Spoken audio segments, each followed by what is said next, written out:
Hello, Sam. Nice to see you again. It's so nice to see you. It's so exciting to get this up. Ben, what are you doing? What? It's just some water. It's disrespectful to one drop, Ben, to be drinking water, all right? I mean, you just can't do that. Oh, I'm so. Oh man! Welcome everybody to the latest installment of the Two Fish at the Table Poker Podcast. I'm one of your hosts, Legend of Ben on Poker Stars. And I'm your other host, East Coast Sam. And as we just mentioned, we are going to be focusing on the big one for One Drop 2012 and 2014 when the buy-in was $1 million. One followed by 6 zeros, which even though there's been a bunch of, high roller events since, it still blows my mind that they actually did it. Hey, it's 6 zeros, but if you add the cents in there, it's 8 zeros. Ah. So, this comes at a era of poker where the high roller scene was not quite in there because you had a tournament like the PPC that was the 50K buy-in. That was kind of the biggest buy-in for the most part at the time. And then once you had in 2012, Guy Liberté, the head of Cirque du Soleil, comes in and to represent a fusion between the businessmen and the top high rolling poker player scene. This was sort of an attempt to both bring attention to One Drop, to raise money for One Drop, and to entice the best poker players into a tournament where really the EV was higher than expected because you had all this fresh non-poker pro money coming in to that prize pool to kind of entice the players to think, I can pull that off. So they had a 48-player tournament structure. It was a turbo tournament, so I think the blinds were about every 40 minutes. Yeah. It was 8 max. And in 2012, they had a full roster. They had no empty slots, and there was actually a queue of players that didn't get in. And so that's interesting. And 11.1% of the buy-in went right to One Drop, and then the rest went right into the prize pool. There was no rake by the Rio. It just went from One Drop into the prize pool. $18.3 million for first.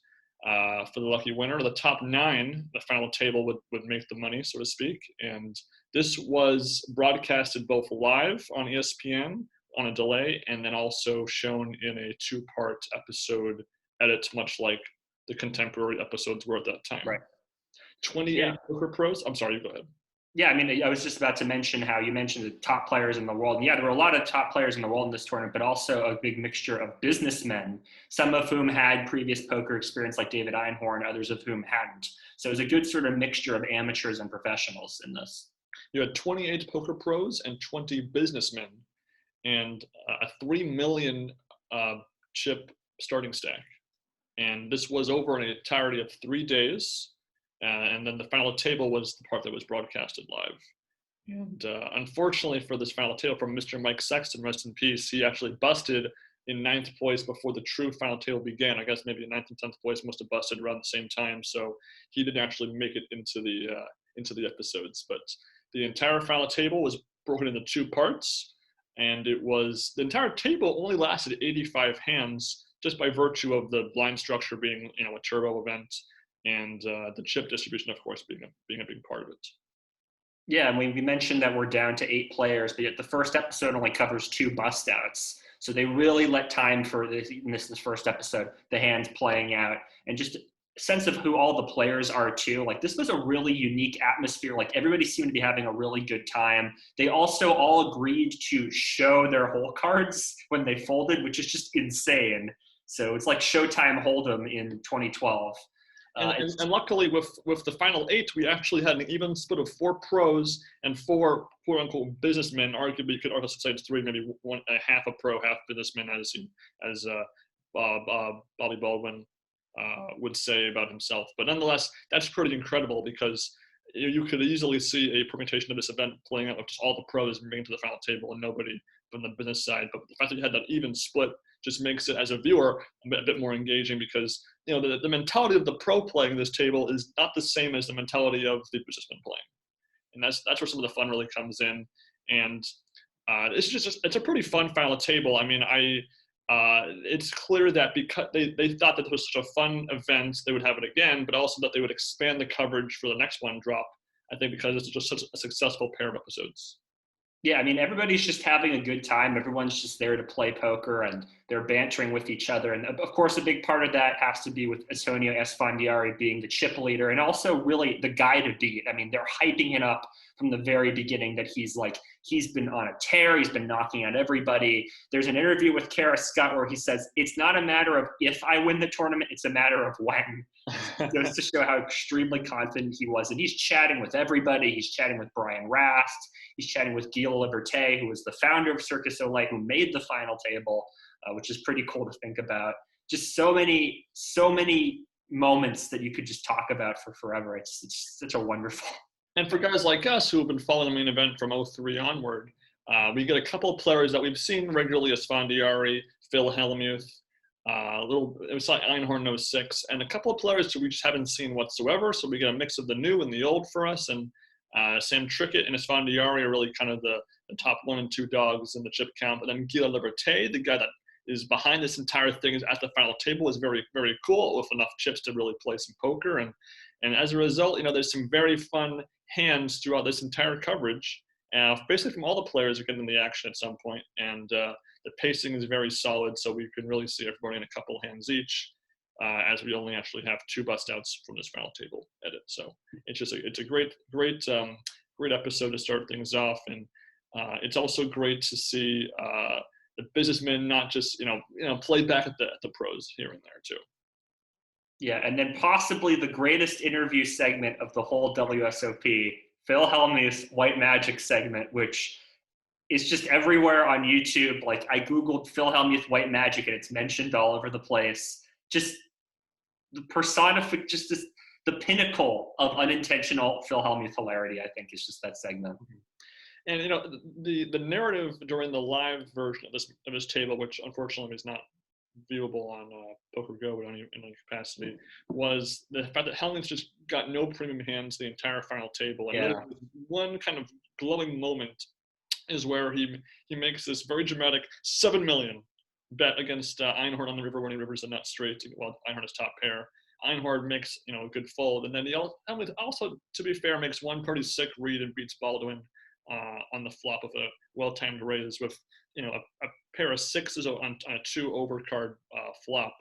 And so Hellmuth gets a couple of Hellmuth moments in there that are pretty solid, but again, it's a very balanced edit. Everybody gets in the action. We lose Young and Baldwin in this episode, which it's unfortunate that we kind of lose 2 of the businessmen first when you have a 4 and 4 split, but it sets up things well for the final episode of this 2012 one drop.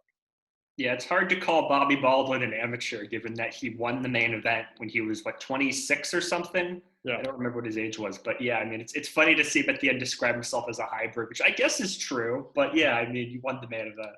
Yeah. And again, so it's a fun first part, and then part 2, obviously things get done in business. We have to go down from 6 players down to 1 player. Brian Rast, pretty active at this table, given he was kind of in the middling chip stacks for his stay at the final table. But he gets, unfortunately, just a brutally coolered on the river when Sam Trickett rivers quads against his nut flush. And even Guy Liberté just kind of does the whole pat the shoulder hand on the shoulder when he busts out. He goes out in 6th place. The pay jumps, if you notice, for this one jump were actually pretty crappy for the first few knockouts. I mean, you had 1.1 million, 1.3 million, 1.6 million. I mean, and really until you get to 5th place, the pay jumps were kind of a joke.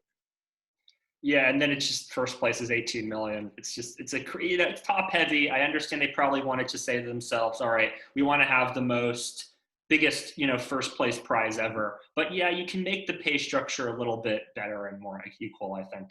I mean, oddly enough, that the 2nd place prize was the 2nd biggest poker score besides the Jamie Gold's 12 million in 2006. So, top 3 prize pool of all time. Prize winner of all time.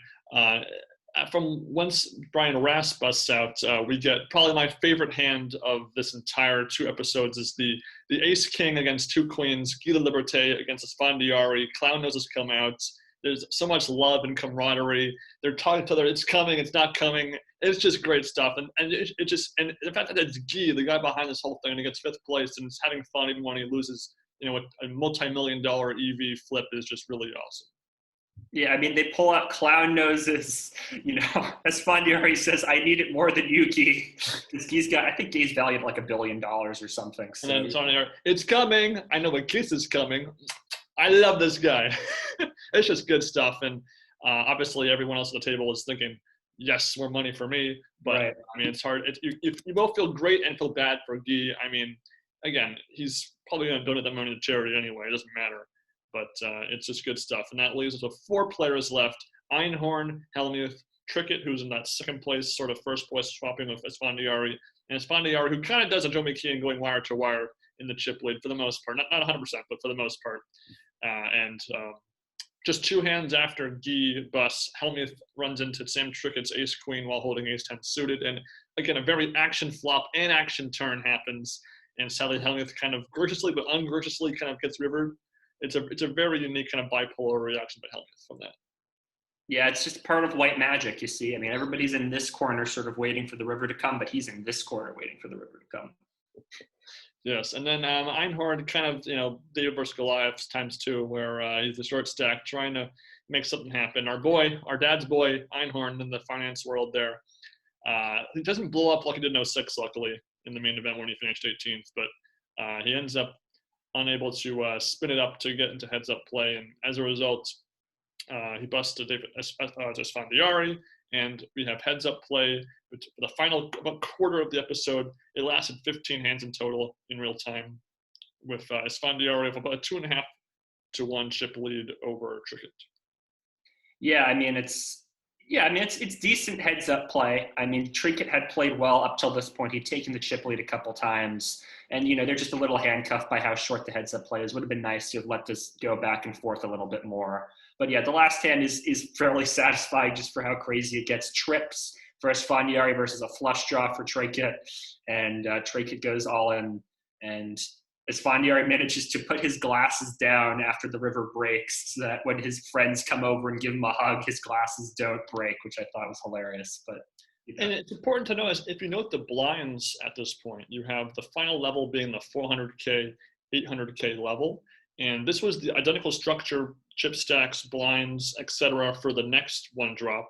And that one had fewer players. And you'll notice this one finishes far earlier in the blind levels than the 2014 one will. So that just shows you how many coolers you had. If that nut flush holds up for Rast, that's going to extend the table out a little bit longer. Right. But quads was a running theme with this one drop in the news updates here and there, and so that usually means that someone's of a full house has busted the quad or something like that. So a lot of surprise bust outs and the blinds worked out that way. And with Esfandiari taking this, if you recall, with cover 2012, he was still coming off of that $18 million fall wind of all that money. So he would cash in the main event that same year. But we'll see both Trickett and Esfandiari in the spotlight for 2014 quite a bit in the next one drop, which we'll discuss now. Yeah. So again, coming off of our ranking the main events, we had talked about how much we love the 2014 main events, and something must have been in the air that year because we have one of the most successful, entertaining 6 episodes of poker you'll ever see in the 2014 one drop. Yeah, I mean, I love 2012. I mean, that was very exciting and fun, but I definitely think it was handcuffed a little bit by the emphasis on the final table. I would have liked to have seen a little bit more from the other players. But yeah, I mean, these 6 episodes are it's not just the moments within each episode. There's a lot of memeable hands and a lot of really interesting things we can break down. But yeah, I mean, just the episodes are fairly well paced. You have a good sense of who all the players are. Everybody's excited to be there. Everybody's very happy about the charity element, $1 million. Also just the mixture of business people and poker players, a lot of whom you would know if you're just a casual poker fan. So it's just really exciting batch of episodes. And these are a lot of characters that we've known from past main events that we just, are a fan of. Phil Ivey, Doc Sams, Daniel Negreanu, list goes on. We know all these players, so each hand really means something. It's not just some random amateur from Nebraska in a hand against some random amateur from Ohio. You have, unless in the main events, you have hundreds of players. Here we have 42 players for the whole tournament. We begin on day 2, so we've already lost a chunk of the field. And, we have, again, sort of some repeat customers, some of the poker pros and businessmen from the one drop in 2012 returned for this one. It's important to note, though, is that this one drop did not fill up like the first one did. This Right. one only had 42 players of a potential 48 slots filled. And I have to wonder if that might have been because, A, the shine of that first time around was gone. Maybe there was a fewer number of businessmen in the field, which again is really the main draw for these poker pros. You know, a lot of these poker pros are back. They're playing for a fraction of their overall tournament equity. Right. Esfandiari, I think, was in that same camp for the most part too. So to risk that much of your bankroll, you really have to think you have an edge over a good percentage of the field. And if you're a businessman in there, that's going to affect your approach to that tournament. That's a good thought. I mean, this is also, they hadn't had a one drop in 2013, and so maybe they just didn't have as much momentum. And also, I mean, it's $1 million still. That's a lot of money. I mean, regardless, you know, getting 42 people to put up $1 million for a poker tournament, I think is still an accomplishment. Now, if you recall, we really liked how 2014 kind of shook up the editing style of the main event. Instead of dedicating one episode to every level, it was a bit more free flow, show what's important, skip over what's not important. So one of the best touches to this edit was each bust out that takes place, we actually see what place they bust out in, even before the money bubble. And in past main events, they go out, we don't even see the word eliminated in blank. So even the first bust out in episode 1 in 31st place, we know that they bust out in 31st place, and we know 42 players. So you can, piece together how far into the tournament you really are. And that's just a small touch, but it really goes a long way to getting the whole narrative of this event. Yeah, and only 8 people cash. So I mean, it's just so painful to put up $1 million and to go, even 31st place. I mean, you're still not getting any money. I mean, it's just so sick. Now, the 2012, the 2012 one drop used the same chips as the main event. The green 25Ks, the lavender 100Ks, those beige $250,000 chips. This one used the same chips as the PPC, which had those kind of weird like 25K and 5K colored chips, but added on top of that, because of the chip stack to start off with, these not too much beloved 100K purple chips and the even more apparently confusing yellow 250K chips, where particularly in the later episodes, players have trouble, like they think they're 500,000 chips, not 250,000 chips. They put in the wrong chips, or they have to say call. Everyone is very guilty of that here and there, and to avoid misclicking or putting up the wrong raise or bet size. Which, I mean, you would think you're playing for $1 million, you should be focused in on what you're handling with your eyes and with your hands. But it was an interesting sort of subplot of this one drop.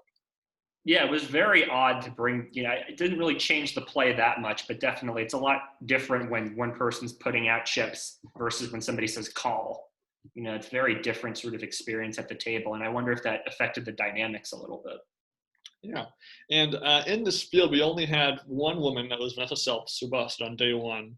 And then by day 2's begin, we have 31 players left. And Sam Trickett, of all people, is the chip leader with 13 million, or approximately a little over 4 starting stacks. So again, well above the chip average by this point.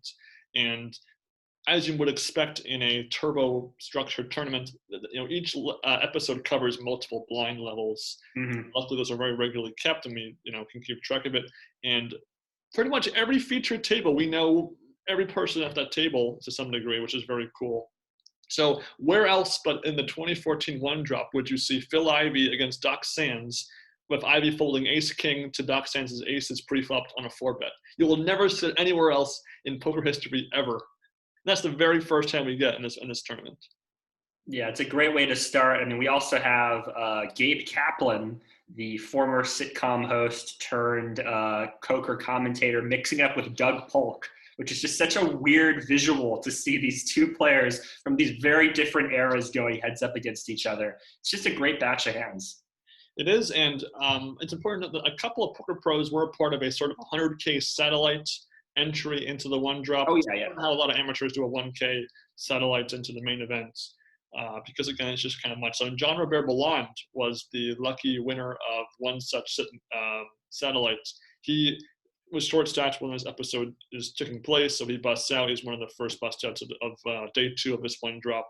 But we get guys like Greg Merson in there, the not quite defending champ, but from a year of displays from being the main event defending champ. Very cool stuff. Guillaume Liberté can't quite have a sequel repeat final table performance. But again, these bust outs mean something, even if we don't actually see them build up, because we know who these people are. Yeah, I mean, we mentioned there's no real one main character, but if there is, I mean, Negreanu gets quite a bit of screen time, and obviously as the tournament progresses and Negreanu stays in the tournament, he gets more and more screen time. Also, Esfandiari gets a lot of attention. You know, he's coming back. He's trying to repeat for a first, repeat his win, and gets a bunch of hands with Dan Coleman and other players. I mean, they really do a good job having an even balance while still having a couple players that could just, put their thumb on the scale to give a little bit more emphasis toward. Mm-hmm. And, it feels so good to actually have individual hands be highlights in these episodes after just a couple main events of just total slog and like trying to find a turd in the landmine field to polish up and say, oh, this is a great hand to talk about. And so again, it's just an all around solid start. We get down to 24 players, which is really three tables of 8 as episode 2 begins. Episode 2. It skips a few eliminations, unfortunately. It begins with 21 left, but it gets down to the final 2 tables, and it really is it's a spotlight for Esfandiari's continued chip rise as he wins a couple of key hands. Sam Trickett cuts his foot on a jar of ranch dressing, which I don't know, it's very strange. Scott Seiver does get in a fair amount of great table talk and just kind of camaraderie at the table throughout this entire event. We get a little bit of that this episode, and Rick Solomon, the most likable celebrity, not quite celebrity businessman person of all time, gets the better of Connor Drinan, who we know a little bit from the 2017 main event. So it's just a spotlight show of fun little stuff here until we get to the piece that it is this dance at the feature table of a hand that I have firsthand witnessed a duplicate iteration of last year. Ugh. Can we just skip this? It's too gross. We can't skip it. We didn't skip John Hess' ace-10 hand. We can't skip this one. Aces versus aces getting flushed out is just, I think, ugh. Kerry Katz, Sid Monaco, you can't win every pot. No, he can't, clearly. To be credit, Drinan has like almost no reaction to it. It's just like, F me. He was one of the satellite players into this tournament, so he wasn't actually in for the full 1 million, so to speak. But the fact that he was in for the satellite might leads me to believe that if he had won the whole thing, he might have had 100% of his satellite possibly there, or at least a disproportionate percentage of that satellite, because 100K probably could afford that. So Drinan, unfortunately, with 18 left, goes out in 18th. Getting reasonably close to the final table, not quite bubbling it, but and then. Semi-close to that, unfortunately, to Kerry Katz's benefit. So painful. And they pace the hand perfectly. They have, enough table talk and enough downtimes that you think it's not going to actually happen, right? There's only two on the flop. Oh, there's a third on the turn. Okay, things are getting serious now, but it's not actually going to happen. And then, I'll give Drinan credit. He took that way better than Adam Grosak's foe did it in 2021 when that happened to him with aces against aces. But nonetheless, it's one of the most viral hand, probably of all the viral hands of this one drop. It's probably number one or number 2. It's maybe even number 1 in this entire collection of episodes, and it's painful stuff. But Drinan's still alive. He's okay. So and he has water. That's true. Getting to part 3, we're really getting down to the nitty gritty, as it's really with 16 left, playing down to 8 to the money, to the paid jumps and everything. This episode is probably not quite as good for me as part 1 and 2. Yeah, still some solid stuff in there. It's just kind of a nightmare day 2 for Sam. Kind of continues. He just never kind of gets anything going. It was a pretty wild all-in with the 2 Daniels squaring off with pocket pairs pre-flop, and they both flop sets when the money goes in. So that was pretty crazy. And again, Seiver and Negreanu are really kind of the chip up and down coasters this entire tournament. And they both made to the final table, so it just kind of fit in that would happen. But it was, pretty wild. And again, as you're getting down to the final few players, Phil Ivey had a solid stack for a while, and then hits a couple bad beats here and there. And Hemi bubbles it, not quite bubble, but almost bubbles it, goes out in 13th place, 14th place. And so again, it's just some solid stuff all together still. Yeah, I mean, they do a good job showing that there is a little bit of an unpredictable element. This amateur Hall, who we haven't really talked about, ends the episode at 21 million chips, with Solomon being in second place with just under 13 million. So it was really like the amateurs were really mixing it up with the professionals and hitting hands and catching cards. But still, Seiver had 12.5 million at the end of the episode, and Coleman had 12. So, I mean, really, this was anybody's game going into it. And again, really props to them for showing a good balance of all sorts of players so they can get that unpredictability across. The funny thing is, Dan Coleman, he's kind of always, in these early episodes, he's kind of always shown losing, but always having chips still. It's the weirdest. Yeah. And you're really accumulating all these chips off screen. And I guess it kind of undersells just how solid of a player he really is. And we saw him a little bit in the 2016 main event late on day 6. But for the most part, it was mostly him losing from day 6 onward in that. So this is really kind of our best look at him as a player. He's not as big in the poker scene nowadays. He was kind of peak, like mid 2010s was kind of his run. He was in a couple of the poker Premier Leagues, very prominent there, and obviously in the one drop here. But he's a great player. But I guess kind of the B plot of this one drop was his refusal to be interviewed about poker. He would talk about the charity component of it, which a lot of the interviews in this 6-episode stretch is about the charity of it. Oh, it's such a great thing, which is kind of repetitive. So it's maybe one knock against this one drop. Yeah. But Coleman, he was kind of the one poker pro that was kind of a complete newbie to me watching this for the first time 8 years ago. Yeah, I mean, he explained that he didn't want to promote gambling, essentially, and that, he didn't want some kid who might go to college to look at Dan Coleman and say, oh, yeah, I'm going to go be like him, and I'm not going to go to college now, which I think is completely respectable. There's a segment later on in the one drop where they have players talk about Dan Coleman's refusal to talk to the media, and they're all like, he should be talking to the media, he should be more appreciative. But I think Dan Coleman's decision is completely fine. And if you've seen the Run It Back with Remco, he's a really personable, cool guy. Like he's very forthright about his opinions. I think it's totally fine for him to do what he did. I totally agree with you. And he's not bad-mouthing poker. He's just not bad-mouthing poker. And the right to free speech or to not to speak is totally fine by me. Episode 4 is part 4 of day 2, and it's 13 players playing down to 9. And when this episode begins, the top 3 stacks were all the businessmen that were left. And I guess so that was a pretty cool little happenstance there. Of course, yeah. And again, with 2 tables left, we kind of have back and forth a bit more of table 1 and table 2, but which is fair to me.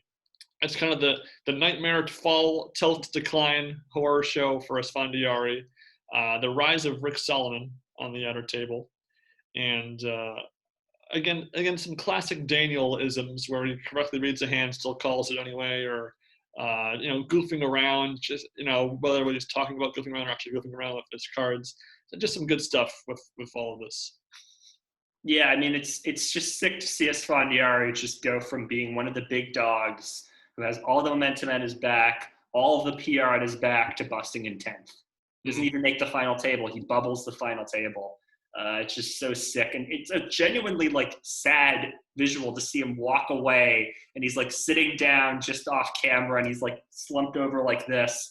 And he says, when the cards turn against you, they turn against you, and that's all he can say. And it's so weird because this is the guy that won $18.3 million less than 2 years before this tournament, and he says it hurt more than it didn't hurt, than it felt good to win 2 years ago and stuff. But he goes from 15 million chips down to 0, which was about 50 big blinds when that 15 million chips is what he had to start off with.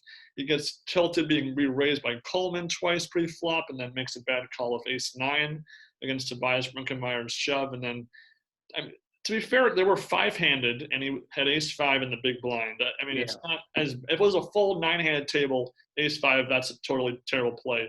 5-handed, a bit more understandable, and even when he's all in and behind, there's a lot of ace against ace can chop a lot of times, double paired board or straights and stuff. So it's not the end of the world, I guess, but he takes it pretty hard.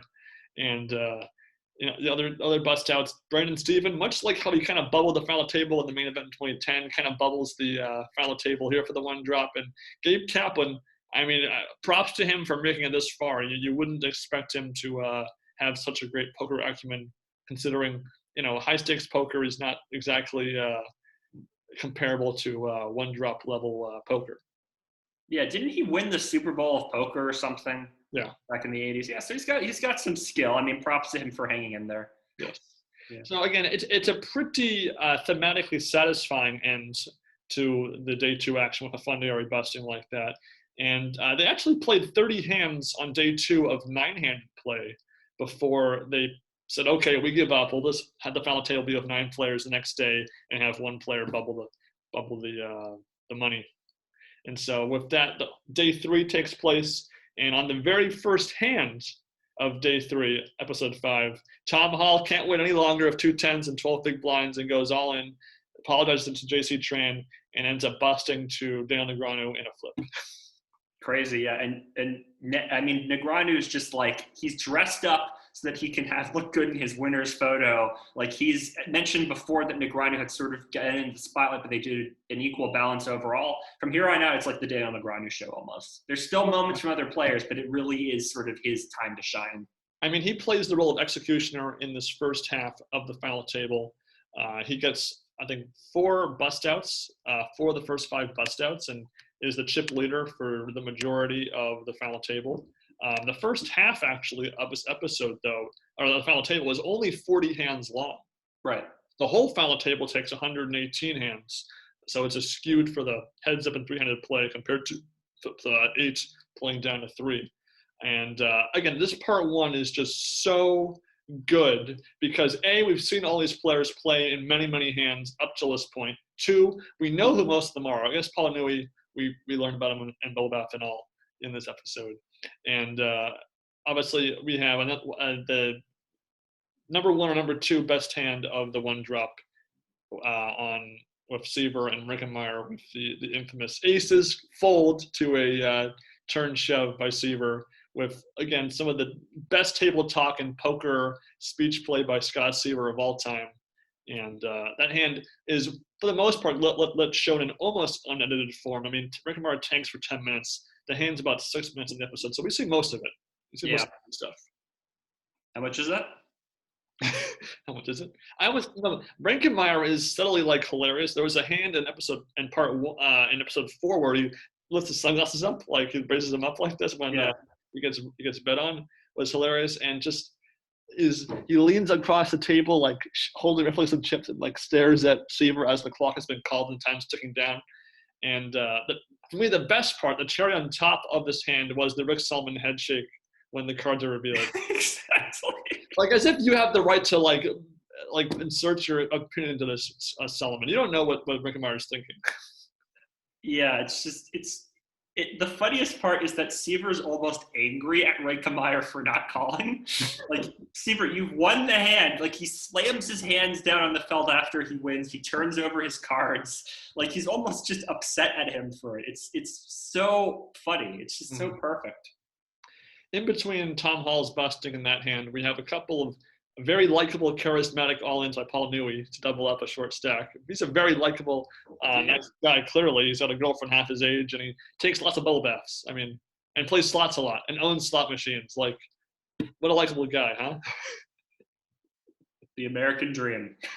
Kerry Katz busted Negreanu in a short stack pocket pair, goes with it, runs into a bigger pair, and Katz, the bane of the original World Tours of Poker streaming of events with the PokerGo founder, goes out. It's kind of come up and fitting.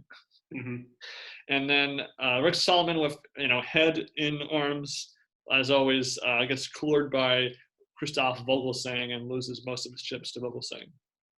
Yeah, I mean, it's a crazy hand because all throughout they've been saying, Solomon's kind of the crazy amateur. He's willing to pull off a bunch of bluffs, and to just, have 8-7 versus Ace-7 in the flop gives the 2 case 7s. It's just so crazy to see it play out.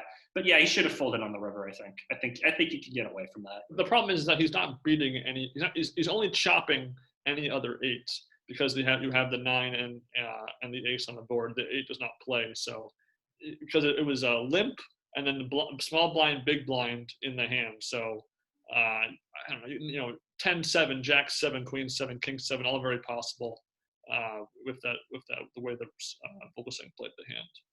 But again, they're playing with the one drop final table we're not. So fair enough. Nui ends up busting the Solomon a couple of hands later, and then Scott Seiver ignores ICM, commits ICM suicide when he elects to go all in with a pair and a flush draw, middle pair and a flush draw, when Reinkmeier had been short stacked after doubling up Coleman a couple of the hand prior. And to be fair, Seiver has a very graceful, respectful, honorable exit interview as he busts. Again, 1.6 million is what he takes home for like sixth place. So I don't know if that's after taxes and paying off your fees. I'm not even sure if he really profited with that. It's still $600,000. I mean, I'm sure he profited a little bit. Yeah. And then from there, Reinkmeier short stacked bust with the amusing situation of trying to have 11 outs to be alive after he runs into a flopped flush of Negreanu. 11 outs to be alive was not so bad because he had gone all in blinds, and one of his cards at least paired the board at least, so that was slightly helpful. Yeah. And then Rick Solomon, of course, busts in a flip. So on the very next hand of all things. So again, a very fast-moving first 6 bust outs in in 40 hands. That's a bust like once in orbit. So pretty quick action, and because of that, the blinds the last 3 kind of have a decent stack to each of them, so they're not super short. So there's a bit more playability as the 300 play goes on into episode 6.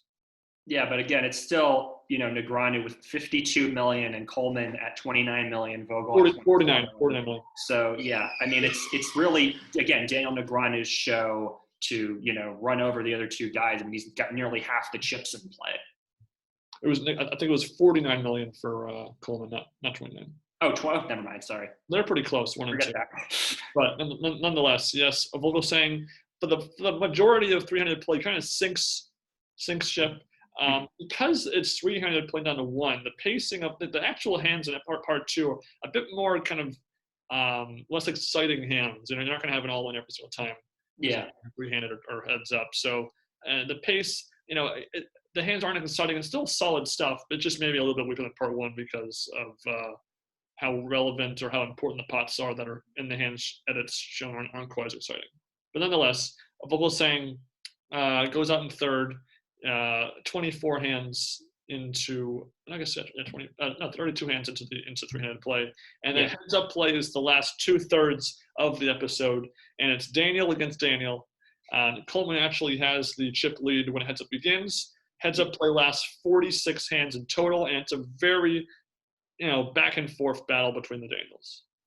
Yeah, it's very back and forth, and yet they're playing a lot of different hands.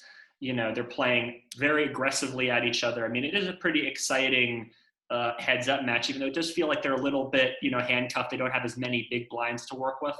Mm-hmm. It's a little shame. But, yeah, it's a fairly exciting heads-up match, all things considered.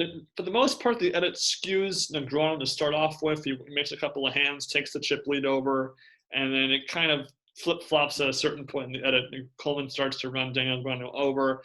Yeah. A couple of hero calls gone wrong by both players, actually. Unfortunately for Negreanu, his hero call was much more pricier than the one that Coleman made with Queen High. Negreanu had King High when Coleman had a full house, so that just shows you how off of his read he was on that one. And that came on the heels of Negreanu kind of squirming in his chair like,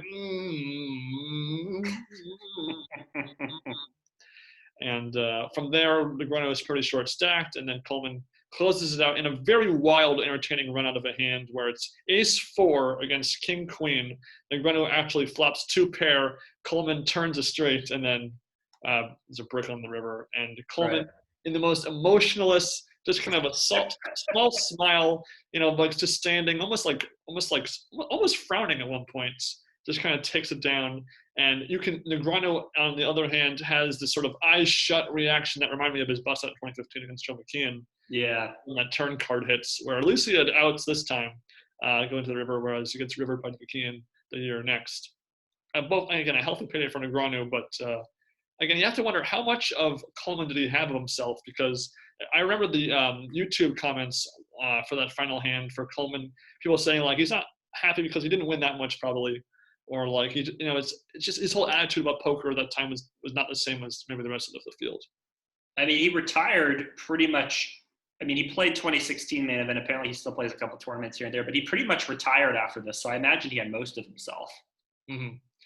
And again, you mentioned earlier how there was a montage of players discussing Coleman's interview refusal. But Coleman did, to be fair, to give one interview regarding the charity component of the tournament, which, again, pretty much everybody did. It wasn't right, exactly. Not a big deal. A few sentences here. Yeah, it's a great thing. Water is very important.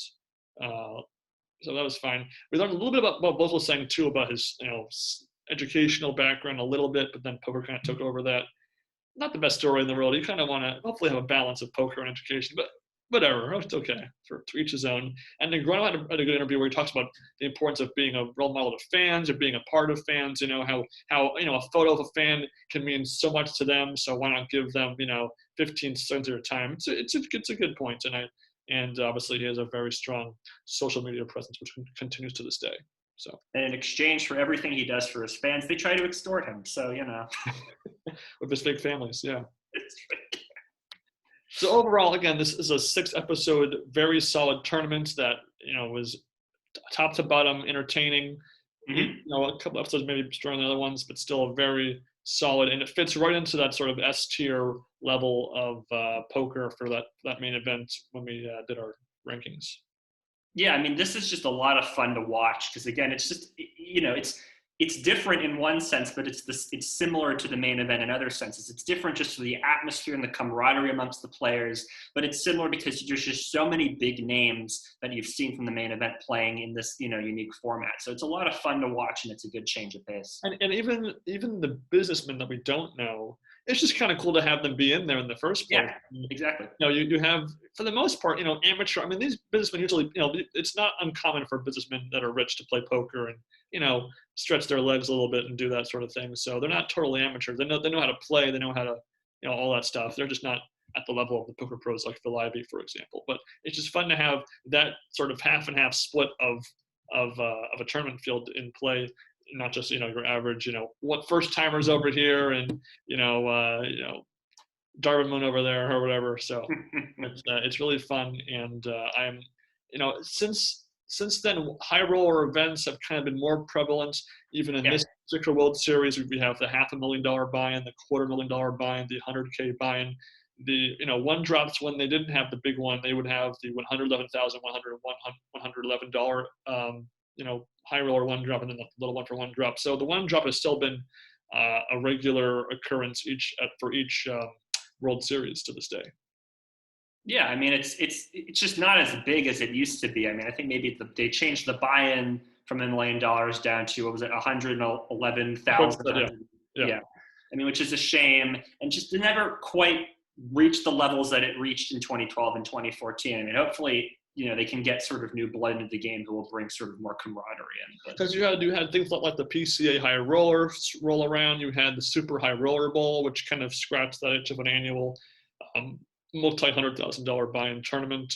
Mm-hmm. Now the one drop would return in 2018, which but unfortunately not in the standard format that the 2012 or 2014 had, and it had a much smaller field because I think kind of the flair and the appeal of it was just dropping. You don't really have any businessmen in there. It's all poker pros. So again, it would give you a 1 in 25 chance at winning a bracelet, which is valuable, but that would ultimately go to, I believe it was Justin Bonomo, Fedor Holtz, and Dan Smith, who we'll mention in a few minutes here, in that one. And again, not quite as blockbuster worthy of a top prize given the reduced field, but Negreanu was in that one, for example. A lot of other players were a part of that, and that is the kind of the conclusion of the one drop chapter of the World Series. I think very important that we transition though to talking about this pretty crazy 2022 main event. What do you say?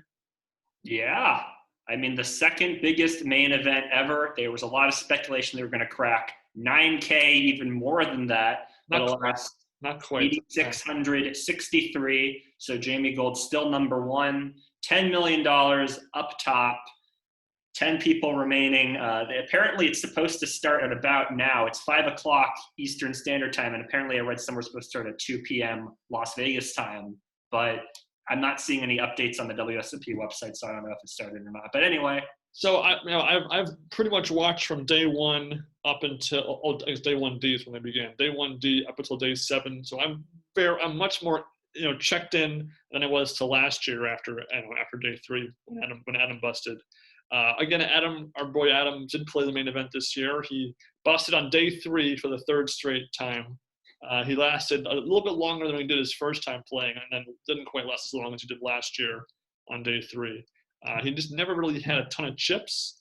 I think after day 1, he did have 103,000, and then he actually chipped down on day 2 and began day 3 of 83,000. But he did get some minor redemption where he went all in pre-flop with ace king against 2 queens, and this time turned an ace. So balancing off the coin flip scale 1-to-1 from how he busted out last year. But he busted, I think, partway into level 2 of day 3. So unfortunate, but he has a story, and again, he's got this track record of making day 3. So props to him for outlasting about a little more than 3/4 of the field, which is still something to be slightly accomplished for. Yeah, and Michael Nowitzki did not play, right? He didn't play, I think, due to just safety reasons, which I understand. Yeah, that's fair enough. Hesper didn't play, Katz never didn't play, so Adam was our one horse in the race here. And then I gotta say that the PokerGo broadcast of this main event was very, very good. I think it was improved from last year, and it had some great characters and storylines, and some great runouts and some great decisions from the editing team during this entire stretch up until the final table. Yeah, I'm with you. I think that they did a good job getting some new players and new personalities in, and also it helped that a lot of players that we've seen before had deep runs, so able to get to see more of their play. But still sort of similar problems that we've talked about in the past. They're really only focusing on 1 or 2 tables. The 3rd table that they have, it doesn't have RFID technology, so they kind of just cut over to it. They have a camera crew just sort of there. They really need to put in hole cards so that we can see what the players' cards are there. I kind of liked it a little bit. It made it a bit less monotonous to go between the 3 tables when you have different. It would cut to that table and show like blank versus blank, and then like in parentheses at risk. I was okay with that, I guess, because and also we got some pretty good table 1 and table 2 action. Yep. So it didn't bother me as much as maybe it bothered you. Starting from the days 1D up until really day 3, we had a couple of pretty good headlining tables. Mm-hmm. Guys like Moneymaker, Boston Rob Mariano, that was pretty awesome. That was pretty cool. That was pretty cool to have players like that there. A good number of women making deep runs, and some pretty strong performances by past main event champions, including our defending champ, Aldemir, and even better, the 1 year removed defending champ, Damian Salas. And again, I really root for kind of a few categories of folks. My top favorite pros, the last woman standing, and the previous main event champions. And we had some pretty good stuff from all of those categories for me. Yeah, I mean, in the top 100, we had multiple women left. We had multiple final tablists from the previous year. We had multiple main event champions left. We had multiple old guns left, and none of them made it. But, it's nice to have them around. I mean, for me, the barometer to a good main event is how long our players that I care about or rooting for are still in. And we had until late day 7 that's still in effect for me. Kenny Tran. Yeah. So, by day 7, I'm fast forwarding here, but by day 7, I had 3 horses in the race. I had Damian Salas, Litso, and Kenny Tran. And they all made it to the final 35 when day 7 began. When now 27 left, they're all still in, woohoo, and then just 1, 2, 3 gone before the final 2 table pay jump. And that was a bit of a letdown for me, unfortunately. Yeah, and frankly, I mean, the 10 guys who are left, all props to them. But I know Espen Jorstad because he won the tag team event earlier this WSOP, but I don't know any of these other guys.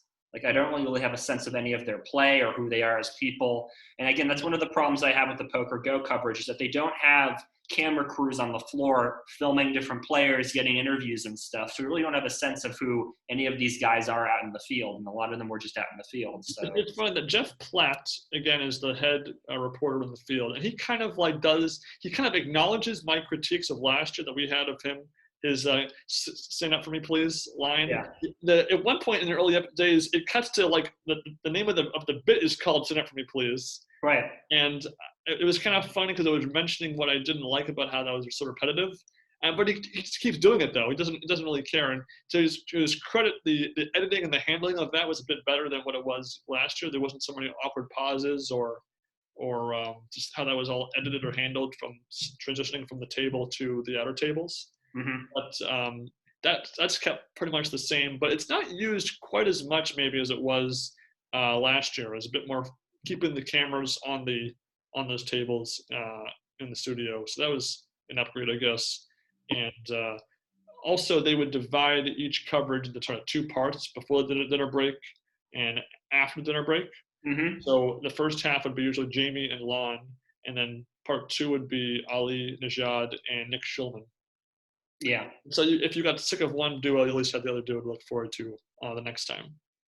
Yeah, I mean, I like both duos fine, even though I've invented a drinking game for Nick Schulman. Take a shot every time he says, "Right you are, Ali," or "Good game." You will be drunk he's out of there, Ali. Yeah. One of those 3, you will be plastered within an hour and a half. I like Nick Schulman, no problem. It's part of his charm, but it's just a little too much. I'm with you there. And to be fair, for like kind of the day 4, 5, and 6 stretch, that was just kind of the peak for me, because you had some great runouts and plays by Aldemir and Salas. They just kept winning flips or busting players or making the right moves. That was great. But I think the MVP of this main event is Mr. Zilong Zhang. I think, without a doubt. Yeah, absolutely. He accumulates 5.3 million chips on day 4. Chips down on day 5, chips back up on day 5, and then goes out mad early on day 6. It was, and there's so many like Zhang-isms I could go into that were incredible. That that was the highlight of the whole main event for me. Yeah, I mean, I kind of figured he'd be one of these guys who'd chip up a lot on day 6 and then be gone early. One of those guys, like, he just can't sustain it. He's going to fly too close to the sun and burn out. But during his journey, it was so much fun to see him mixing it up, playing all these hands, talking to all the other players. I mean, it's a breath of fresh air to just see somebody like him have fun. And he would bluff a whole chunk, and then re-bluff, and then win the hand, the next hand. It was probably the peak Zhang hand was he had 7-6 suited on day 5, and bluffs out queens and kings when the board is ace high. Yeah. It was just unreal and a real treat to watch stuff like that. And even just the way he puts chips in the pot, he would like remake the pot in a stack and then just put in like this weird like kaleidoscope of chips in the middle. Just so funny. Yeah, and then it was all over in an hour, and I saw it live, and I'm like, yes, went from like 6 million chips on day 6 to 0 very quickly. Crazy. And then, but as he's going out, Correa Aldemir hanging in there and defending champ. He goes out in 75th place, which is the best defending title performance since Greg Raymer in 2005 when he got 25th in a field that was again smaller than the modern main events field, right. But not so much smaller that it's less impressive by any means. And meanwhile, as the number of women left in the field shrank, Ethemia Litso had very solid stack for going into up until day 7. And just unfortunately, we don't even get to see the full hand when she busts out in 18th place, but she busts to kings holding ace-10 sadly, and that was not quite a Gail Bowman 10th place heartbreak, but pretty close. I mean, it's the best last woman standing performance since Gail Bowman in 2012. That's true, yeah. And Bowman herself had a deep run. Props to her for pulling that off. Yes. Yeah, it's just painful that we just can't quite get a woman there. We just can't quite do it. It's year after year. And I checked out of watching day 7 after Kenny Tran busted in 17th, which again one off from his best from 07. Unfortunately, I'm a genius. But there was a great hand I saw in the top 5 craziest hands on day 7 where Diaz, the one-armed bandits, Diaz folds a full house correctly with 13 or 14 players left. That was pretty sick too. Yeah. But again, I was very entertained by this main event. Mm-hmm. But personally, it's weird. I kind of enjoyed watching it, trying to catch up. Like if I had worked that day, I would come home and have like 6 hours to catch up on, so I could kind of flip through and fast forward. I didn't skip over anything, but I was just sort of zooming through, the unimportant bits of the breaks and stuff. So I think that's kind of the best way to watch this in a sense. Yeah, it might be. Yeah, I mean, I tried to just watch however much I could live, and then I would read the hand recaps, and see clips after the fact. Yeah, I mean, I don't think there's any one way to enjoy this or not enjoy this, whatever works best for you. Yeah, but again, your point to the final table, I don't know these 10 players. Yeah. I don't recall really watching the hands they were in for the most part, even though I was watching day 7 action, like for over half of the eliminations and stuff. So I'm kind of mentally checked out of the final table of sorts. I mean, I kind of was last year too, but at least I was busy the nights of the final table. I couldn't watch it live anyway. I can watch it live this time. It's a weird mental space I'm in right now for that. Yeah, I mean, I'm frankly checked out because there's just, again, I know Esfandiari stat from the tag team event. That's about it. I mean, I would have liked, there's usually one player that I can sort of hang my hat on. Might be an amateur who I've sort of grown to like over the course of the event, like John Hess, or a pro. But here, there's just nobody. So definitely, I'll be watching, the final table. But it's disappointing. It probably would rank as my least favorite final table roster of all time. It's almost. I just kind of wish we could make our own fantasy final table roster and watch that. Don't you think? Yeah, I would love to do that. In fact, why don't we do that? Yeah, let's do it right now, huh? Spontaneous. So, if you were going to craft your dream final 9, not 10, everyone finished on time on day 7. So, final 9. What would be the kinds of players you'd want to have at your table? Well, I mean, I would just. I'm a big guy in terms of just entertaining personalities and sort of just loud mouths. So, you got to have people like Hellmuth and Madisau and Havad Khan even at your table, I think. Well, I mean, I would want to have a mixture of my favorite players. Yeah. The most entertaining players, and maybe a player I feel bad for or that I think would be important for poker to be at the table. Yeah. Like, I think Gail Bowman deserves to be at the final table. She should have been there in 2012. Everyone says how they want to have a woman at the final table. I do too. We've only had one, and that was Barbara Enright, and that kind of, pre-moneymaker that almost doesn't count quite. And I think it'd be great. So I would want to put in the 9th slot Gail Bowman at the final table. She was last woman standing twice, almost 3 times really at this point. That'd be one of my locks in for my finish final table with chips. With chips, not like last place like it was in 2012. Yeah, Bowman, absolutely. Or Kathy Liebert, somebody like, who has definitely reached a high level in poker, or Jennifer Harmon, somebody like that. Yeah. I want to have Hellmuth there too. Yep. And Negrano, of course. But I would pull from our boy Mike Nowitzki. He got very twice. And, we have, that interview karma with him that he would totally take on the whole thing if he was in there. Yeah, of course. I mean, Cotton Snuffer as well. I would always love to be there. Hess was already there, so I guess we can kind of give him an automatic sort of pass. You mentioned Madisau. We almost did mention Madisau with possibly the most polarizing wild bluff of the whole tournament that's been talked about quite a bit. It's Madisau. His 3rd straight main event cash, so props to him. Not counting the 2021, obviously. Props to him for making it that far again, but just don't do it. Just fold, man. Just fold. I know, right? I know. Fold. You can fold your way to a better spot. It's like the guy too. Like it seemed like he was about to fold, and then he just counted his stack, and he's like, "Oh, this is nothing." They made the call. It's like it's just not the right amount of chips to bluff all in with. Yeah. Yeah. And Madisau has been to the main event final table a couple times. I wouldn't put him on my dream final table. Fair enough. Let's just blow it at 9th place again if I put him there, or he would gamble the money away or something. I couldn't do that to him. Yeah, that's fair enough. Yeah. Somebody else I would definitely want to not have at my final table would be Phil Ivey. He's been there once. He had his shots, a fair shake. I think I was a big fan of him earlier in my life. I'm still a fan of him, but I'm okay with him not making it. He got second place in the high roller this year. He's got the money to blow in baccarat. I can deal with that one. Yeah, in terms of people who I would not want, I mean, I guess I could leave Ivey off. I mean, Ivey's paid his dues. I mean, I feel like, if he made another final table, I would give him his props. I guess I wouldn't have Christoph Vogelsang there just because he tanks so much. No offense to the guy, but just any of the tankers, like Vogelsang, you're not making it. Mm-hmm. If I was going to include one deceased player into this final table, I would want to throw in rest in peace, Darvin Moon again, because he would just be so entertaining to mess up this hand but still win the hand, or he'd double up Negreanu, not care, or he'd tilt Phil Hellmuth with his bad play. It would be the perfect kindling for that fire. That would be very good. I mean, I'm tempted to say Lane Flack, rest in peace, the new Hall of Famer for this year. Props to him.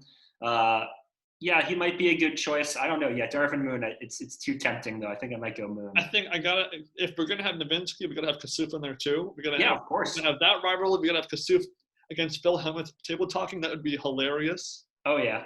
I want to have him up there, too. What about Martin Cabral? I don't know. I think I can't do that to that table. I'd be too mean. Fair enough. And, of course, we have discussed the curse of the 7th place finisher at the final table. Right. And so it'd be one of these Poker Pro. I think Negreanu would bust in 7th place. He'd fit that role of busting in 7th place if he was at this table that we're concocting here. Yeah. Would there be a dark horse? Would there be somebody who, like Martin Jacobson, who's a short stack who manages to pull it off? There probably would be. I mean, probably the person that finishes 9th place will end the final table in 2nd place, probably, no doubt. Spin it up a little bit. Who would that player be? I don't know. Would Jamie Gold be the short stack when this tournament began? That'd be funny, yeah. Jamie Gold's the short stack.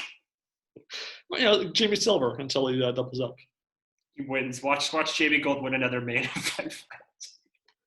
And then we got to have some celebrity somehow make it super deep, but poker professional make it in there. Some of them don't even need the money. They already have residuals. Larry David? I don't know. No, Boston Rob. He's got a PokerGo apparently contract now, so I would love to see him just make the final. Absolutely. You could be the first guy to win $1 million on 2 different on CBS on 2 different shows because CBS Sports Network.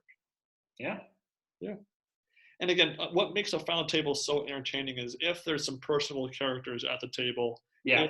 There's a blender of top pro, like one top pro. Obviously, we have a little bit skewed to show some of our favorites. And then obviously some total amateur that comes out of nowhere who plays, foosball or chess or Counter-Strike or whatever. I don't care what game. Or bridge. Adam Grossack. Oh. We got to put all of our interviewees in there, right? Right, exactly, yeah. And then as long as one of them wins, we're all happy. It doesn't matter. Yeah. I want to ask you guys, we're just kind of rambling here. What would be your dream fantasy final table for the main events? Would you just put your 10 friends in there? Would you put, your top 10 favorite pros? Would you mix it up? Would you want to have a mixture of old characters, new characters? It's a very subjective experience how you enjoy a final table, but so many possibilities. Yeah, I mean, I guess props for both of us that we didn't say ourselves, right?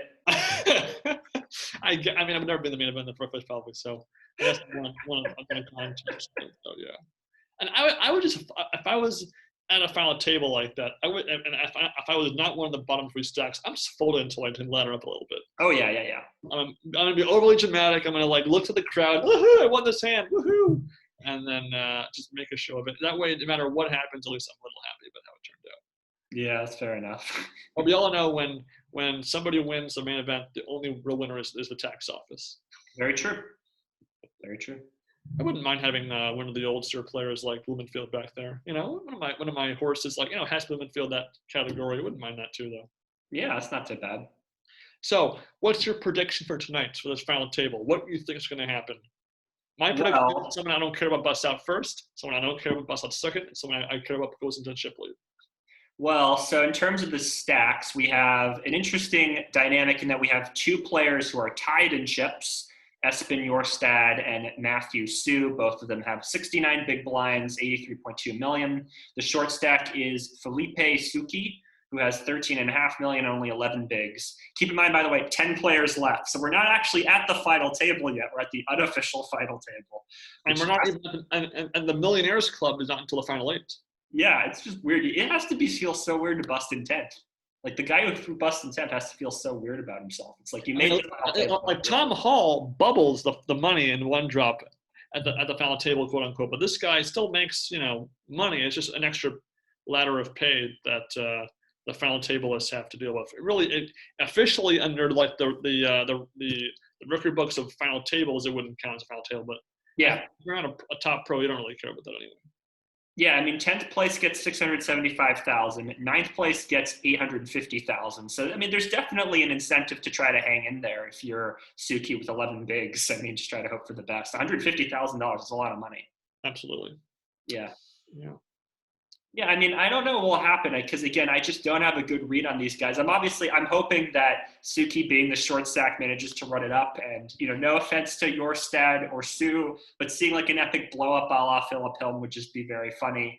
And, yeah, I mean, the shit stacks after that are fairly even.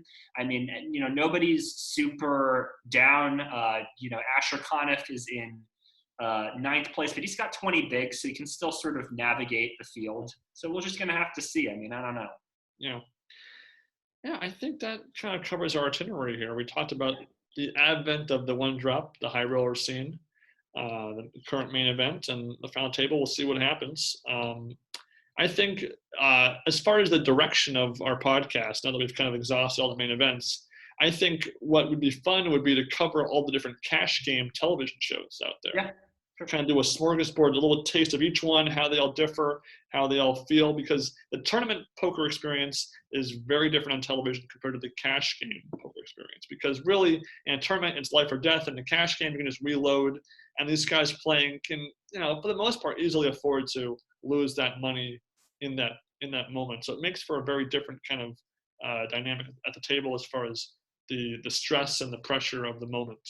It's very not comparable. So I think it'd be fun because I think cash game television has been much more common in the early years of the poker television world than the tournament side of things. Right. Even Poker After Dark, when they would do tournaments, they're more sit and goes than tournaments per se.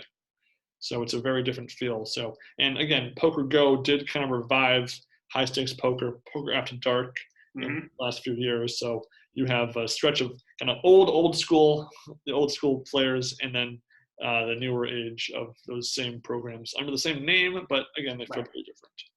Yeah, absolutely. I mean, I'm definitely happy to check out cash game shows, but if y'all have any suggestions, let us know. We'd love to hear from you. If you want us to cover any other WSOP tournaments, we're happy to go to WSOP Europe or Asia or whatever else is out there. We're happy to explore. Again, recommendations, suggestions, questions, comments, guest appearances, we're up for all of that because we're always evolving here at the Toothbrush Table podcast. But until next time, guys, enjoy your Poker TV tonight. Enjoy that main event, and we'll see you next time. Take care.